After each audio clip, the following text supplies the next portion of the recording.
Bismillahirrahmanirrahim. Elhamdülillahi Rabbil alemin. Vessalatu vesselamu ala aşrafil mursalin ve ala alihi ve ashabihi ecma'in. Amma ba'd. Nafsni poklash silsila darslaridan birodarlar, bugungi mavzuyimiz dindagi g'ariblar. Al-g'uraba fid-din. Dindagi g'urabolar, g'ariblar. Hozir ma'ruza bo'layotganda kirgizoringlar deyishinglar. Sal jilib-jilib o'tiringlar. Hali namoz boshlangandan keyin chiqib ketinglar tashqariga. Payg'ambarimiz sollallohu alayhi vasallamning huzuriga Umar ibn Xattob roziyallohu anhu rivoyat qilgan hadisda shunday deyiladi. Baynama nahnu julusun inda Rasulillahi sollallohu alayhi vasallam iz tala alayna rajulun. Payg'ambarimiz bilan o'tirganimizda biz oldimizga bir kishi kirib keldi. Soch soqoli qop-qora, kiyimlari oppoq. To'g'ri Rasulullohning oldiga bordida, tizzasini Rasulullohning tizzasiga tegizib o'qib o'tirdi. Qo'lini o'zini sonining ustiga qo'ydi. Hammamiz hayron bo'ldik. Birontanimiz tanimayapmiz. Ya'ni kiyimlarini tozaligi, soch soqolini qop-qoraligiga qarab turib, Madinalik shekilli desak, Madina ahlidan hech kim tanimayapti. Musofirmikin desak, kiyimlari, usti-boshi u musofirga o'xshamaydi. Kelib payg'ambarimiz oldiga to'g'ri jur'at qilib o'tirdi. Bunday qilishga hech kim jur'at qilmas edi. Kelib, "Ey Muhammad, menga islom haqida xabar bering." Payg'ambarimiz sollallohu alayhi vasallam aytdilar: "Kalima keltirishing, namoz o'qishing, roza tutishing, zakot berishing, qodir bo'lsang haj qilishing." Haligi savol so'ragan odam to'g'ri aytdingiz dedi. Umar ibn Xattob aytadi, hayron bo'ldik. O'zi savol so'rab, yana javobini eshitib tasdiqlayapti. Menga iymon haqida xabar bering deb ikkinchi marta so'radi. Iymonning 7 ta shartini aytdi. Allohga iymon keltirishing, farishtalarga, hadisni bilasizlar. To'g'ri aytdingiz dedi. Uchinchi savoli, fa akhbirni anil ihson. Menga ihson haqida xabar bering dedi. Rasululloh sollallohu alayhi vasallam aytdilar: "An ta'budalloha ka'annaka tarahu, fa in lam takun tarahu fa innahu yaraka. Fa innahu yaraka." Ihson dedilar Rasululloh. Allohni ko'rib turgandek ibodat qilishliging. Endi garchi Allohni ko'ra olmasang ham, u seni ko'rib turadi. Haligi odam savollarni so'radi, yana qiyomatning alomatlari haqida, so'ngra turib chiqib ketdi. Ozgina turganidan keyin Rasululloh Umar ibn Xattobga qarab: "Ya Umar, atadri man is-sa'il?" Ey Umar, bu savol so'ragan odamning kimligini bilasizmi dedi. Alloh va Rasul bo'luvchiroq deb javob berdi. Payg'ambarimiz aytdilar, bu Jabroil edi. Kelib sizlarga diningizda ta'lim berdi. Bu hadisni muhimligi va qadrini ulug'ligini bitta belgisi Umar ibn Xattobdan rivoyat bo'layotganligi. Ya'ni Umar ibn Xattobdan ko'p hadis rivoyat qilinmagan. O'tib ketgan u kishi. Ikkinchisi, bu hadisda Jabroil alayhisalomning qatnashganligi. Uchinchisi, odam suratida kelib payg'ambarimiz oldiga o'tirib, islomdagi eng muhim 3 ta savolni so'radi. Islom nima, iymon nima, ihson nima? Tasavvuf ilmining birodarlar, hujjati mana shu hadis. Tasavvuf Ali ibn Abi Talib roziyallohu anhu ning taqvo haqida savol so'raganda bergan javobiga asoslanadi. Taqvo nima deganida Ali ibn Abi Talib aytgan edi, al-xawfu minal jalil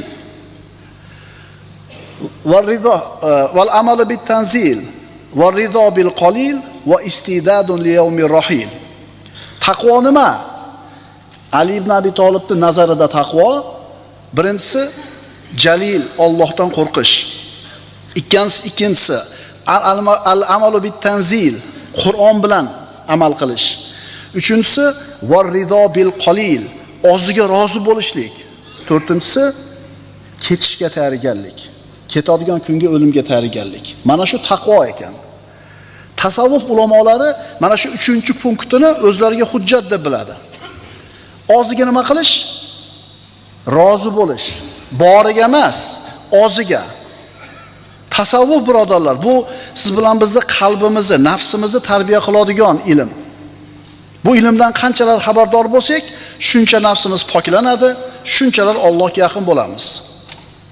Alloh taolo aytadi: "Ey banda, uzoq yillar davomida odamlarning nazari tushadigan joyingni rosa tozalading. Kiyimingni toza tutding, uyingni toza tutding, mashinangni toza tutding, ishxonangni toza tutding. Ya'niki mana shu joylarga odamlarning nazari tushar edi. Uzoq yillar davomida odamlarning nazari tushadigan joyini poklading, tozalading. Endi meni nazarim tushadigan joyini ham bir kun bo'lsa ham tozaladingmi deydi. Allohning nazari tushadigan joy qayer? Bizda qalb. Tasavvuf degani nafs tarbiyasi degani. Tasavvuf degani qalbning musaffoligi degani. Tasavvuf degani qalbun salim, pokiza qalbga yetkazuvchi yo'l degani. Alhamdulillah Robbil alamin yaqin bir 4-5 yilda bu yog'ida shu tasavvuf haqidagi tushunchamiz asta-sekinligi bilan to'g'rilanib boryapti. Ma'ruzalar, kitoblar chiqarilyapti, o'qib, eshitib o'rganyapmiz. Demak, biz o'qiyotgan nafs tarbiyasi, tasavvuf ilmi dalili bor ekanmi? Jabroil alayhissalom 3 ta savol so'raganda islom, iymon, ihson dedilar. Tasavvuf ilmining maqsadi nafsingizni poklab, sizni ihson martabasiga olib chiqishlik. Demak, shu maqsadda tasavvuf ilmini o'qib o'rganamiz. Bugungi mavzuyimiz dindagi g'ariblar. Birinchi oyat. Alloh subhanahu va taolo o'zining aziz kitobida shunday deydi. Astaidu billah. Falawla kana minal quruni min qablikum ulu baqiyatin yanhauna 'anil fasadi fil ard illa qalilan mimman anjayna minhum wattaba'a alladhina zalamu ma utrifu fihi wa kanu mujrimin. Hud surasi. Bas sizlardan avvalgi asrlarda o'tganlar orasida ham yerda buzg'unchiliklardan qaytaradigan boqiy din egalari bo'lganlar edi. Sizlardan avvalgi ummatlarda ichida ham yomonlikdan qaytaradigan odamlar bor edi. Ularning ichlarida faqat biz najot bergan kamdan kam kishilargina shunday zotlar edilar. Demak, yomonlikdan qaytaradiganlarning adadi katta bo'lmas ekan. Zolim kimsalar esa o'z maishatlariga berilib ketdilar va jinoyatchi bo'lib ketdilar. Bu oyatda najotga yetuvchi, najot topuvchi bandalarning ozchilik bo'lishiga qat'iy dalolat bor. Mustaqim yo'lda bo'ladiganlar, itoatda turadiganlar ozchilik bo'lishadi. O'zi ajib. Va qalilun min ibadiyash shakur dedi Alloh. Alloh taolo Qur'onda odamlarning ko'pchiligi deganida orqasidan beradigan ta'rifi ajib.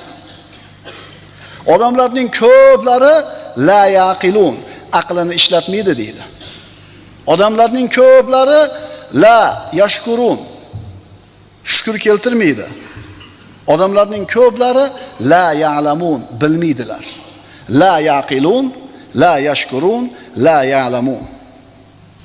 Ko'pchilik odamlar bilmaydi, shukr qilmaydi, aqlini ishlatmaydi. Shundan ma'lum bo'ladiki, ko'pchilik odamlar qilayotgan ishlarga ergashib, ularning urflarini o'zlariga taqlid qilib olib yurgan odamlar o'sha ko'pchilik qatorida ekan.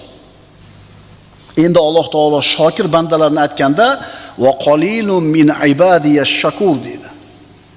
Mening shokir bandalarim ozchilik bo'ladi.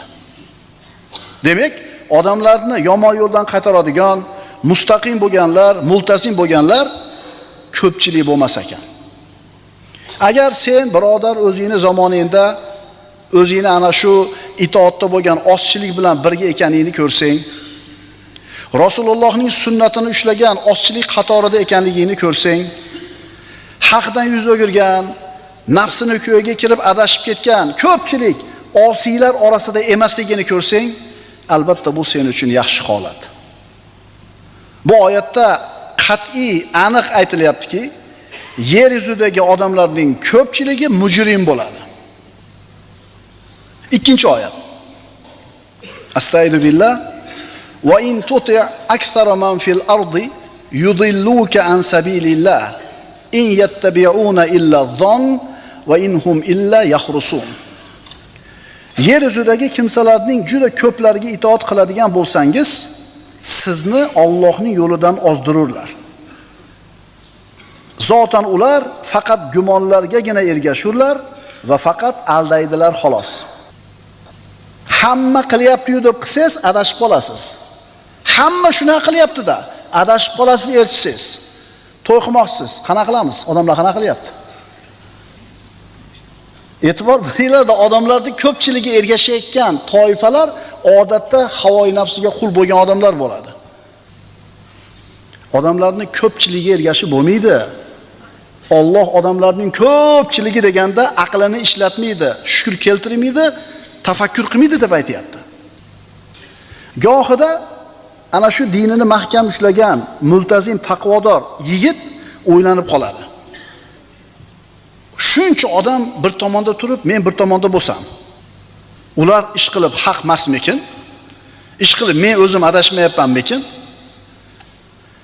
Mana shunga o'xshagan ikkilanishga tushib qolmaslik uchun, yolg'izligida his qilmaslik uchun, vahshatni his qilmaslik uchun, bu ma'siyatga to'lgan zamonda yolg'izlikni his qilmaslik uchun, men yolg'iz bo'lib qoldim, meni ajratib qo'yishdi, men xato qildim shekilli deb qolmaslik uchun, qalbingizni shunaqa istirobli o'ylarga to'lib qolmaslik uchun quyidagi oyatga quloq soling. Astagfirullah. فلولا كان من القرون من قبلكم أولو بقية ينهون عن الفساد في الأرض إلا قليلا ممن أنجينا منهم. Bas sizlardan avvalgi asrlarda o'tgan odamlarning orasida ham yerda buzg'unchilikdan qaytaradigan boqiy din egalari bor edi. Ularning ichlarida faqat biz najot bergan kamdan kam kishilargina shunday zotlar edi. Nuh alayhisalom davrida dunyoni suv bosdi.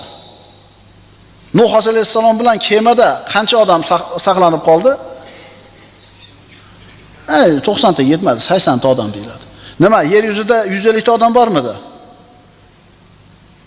Ko'p edi, juda ham ko'p edi. Odamlarning ko'pchiligi suv tagida qolib ketaverdi. Alloh saqlagan, payg'ambarga ergashgan bandalargina 80 ta odam najotga chiqib qoldi. O'shuning uchun ko'pchilik qilayotganligi bir ishni, o'sha ishni to'g'ri ekanligiga dalil emas. Ma'qulmi? Yer yuzida buzg'unchilikdan qaytaradigan ozchilik. Nima degani bu? Yerda fisq fujur tarqab ketdi. Mana shu ozchilik insonlar odamlarni yomonlikdan qaytaradi. Ana shu munkarga botib ketgan odamlarning ishini noto'g'ri ekanligini aytsang, seni gapingni, fe'lingni g'arib, tushunarsiz deb bilishadi. Taqvoni ushlagan odam taqvoli ish qilsa, atrofidagi ko'pchilik fosiqlar tushunmaydi. Masalan, qo'lingizga shubhali bo'lgan katta mablag' tushib qoldi. Prosta olsangiz bo'ladi, omadingiz. Ko'pchilik tushunmaydi buni. Hey, omaddi monqara deydi. Mancha pul tursa omaddi deydi. Nimaga tushunmayapti? Nimaga aqli qabul qilmayapti? U ko'pchilikda u. Sayohatga chiqish kerak, kollektiv bilan. Erkak ayol aralash holatda bo'ladi. Dasturxonda harom xarish narsalar bo'ladi. Uni bilib turib, sen sayohatga bormayman deysan. Korporativ bo'ladi. Yangi yilga korporativ bo'ladi. Vrachlar, katta zavod fabrikanaligi, rahbariyat sostavi, sen o'sha yerda ishlaysan. Sekretarsan, buxgaltersan, xullas bir narsasan. Endi vechini korporativ bo'ladi. Bu ishxonaning nomidan bo'ladi. Erkak xotin aralash bo'ladi, harom xarish bo'ladi. Sen bormayman deysan. Shunda boyaga ko'pchilik tushunmaydi seni. Esi bormi buni deb aqlingda ta'na qilishadi. Yoki qizingizga sovchi keldi. Boy badavlat oiladan, mansabdor oiladan. Ammo siz ana shu xaridor bo'lib kelayotgan oilani dinga beparvoligini bilasiz. Va nima deysiz? Yo'q, rad qilasiz. Bu ishingni ham hech kim tushunmaydi. Aqlingda seni malomat qilishadi. Demak, iymon e'tiqodni, taqvoni mahkam ushlasang, odamlarning ko'pchiligi tushunmayotgan bo'lsa, ma'lumot qilishayotgan bo'lsa, ikkilanib qolishing mumkin. Shuning uchun ikkilanma. Rostdan men adashganmikin mana dema. Chunki yuqoridagi oyatlarda aytildi, odamlarni to'g'ri yo'lga chaqiradigan odam ozchilik bo'ladi. Odamlarning ko'pchiligi nima bo'ladi? Fisq fujurda bo'ladi. Birinchi hadis. Payg'ambarimiz sollallohu alayhi vasallam shunday deb marhamat qiladilar. Bada al-islamu g'oriban, thumma yaudu g'oriban kama bada'a, fatuba lil ghuraba. Rasululloh aytibdilar, islom g'arib bo'lgan holda boshlangan. Islom g'arib bo'lib boshlangan va yaqinda g'aribligiga qaytadi. G'ariblarga tubo bo'lsin, ya'ni tubo jannati bo'lsin. Deyilsa, hadisni mana shu qisminigina eshitib turib, ayrim birodarlarimiz, ana biz haqni gapirsak olishmadi. Biz hadisga amal qilyapmiz desak bizni inkor qilishdi. Oyatni oldiga qo'ysak bular qabul qilmadi. Ana din islom g'ariblik bilan boshlangan ekan, yana g'ariblikka qaytadi debdi. Biz aytuvdik qabul qilishmadi. Endi biz g'aribmiz deb turib o'zlariga g'ariblik unvonini ilib olishadi. Shoshilmay turing, bu hadisda davomi bor. Bu yoshlarning ichida bo'ladi ko'proq. Biz oyatga amal qilyapmiz deydi. Biz hadisga amal qilyapmiz deydi. Oyat bilan hadisda aytsak bizga qabul qilishmayapti deydi. Biz g'arib bo'lib qoldik deydi. Ey to'xta birodar, sen bu hadisda davomi bor, o'qiginda. Hadisni davomini o'qisangiz, siz ana shu g'ariblarga tushasizmi, tushmaysizmi aniq ko'rinadi. Payg'ambarimiz sollallohu alayhi vasallam ana shu g'ariblarni sifatlab aytdilarki, alladina yuslihuna idza fasada nas. U g'ariblar kimlar? Odamlar fasodga uchraganda isloh qiladi ular, odamlarni, jamiyatni. Birinchisi isloh qilar ekan. O'zi sigaret chekishni boshlab olmas ekan. O'zlari sunnatni o'qimasdan turib chiqib ketmas ekan. Tushyaptimi? Yo'q, tushmayapti. Oxlab o'tib ketyapsizlar odamlar yelkalaridan. Sunnatni o'qimay qo'yapti. Duoni bidiyat deyapti. Namozdan keyin tasbih tahlilni bidiyat deyapti. Vaholanki hammasi sunnatda bor.